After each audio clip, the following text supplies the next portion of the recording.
দেন কি খাইব দেন।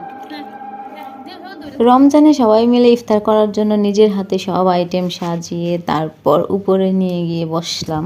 ওই যে আমাদের বুড়ি আজানের আগে শরবত খেয়ে নিছে, এখানে বেলের শরবত করছি আর হচ্ছে পেঁয়াজু বেগুনি এগুলো আমি নিজেই ভেজে নিছি।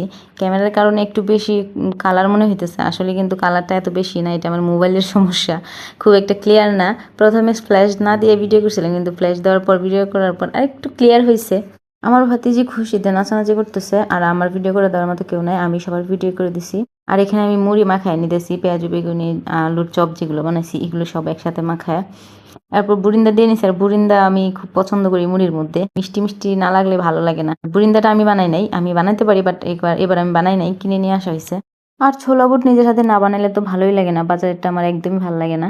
এখন কথা হচ্ছে ইফতার আইটেমটা মূলত রমজান মাসেই সবচেয়ে বেশি ভালো লাগে, আর এটার অনুভূতিটাই অন্যরকম। আমরা কিন্তু ইফতার সারা বছর চাইলেই খাইতে পারবো, যে কোনো সময় ইফতারের আইটেমগুলো করে খাইতে পারবো, বাট ইফতার রমজান মাসের ইফতারটা একদম অন্যরকম।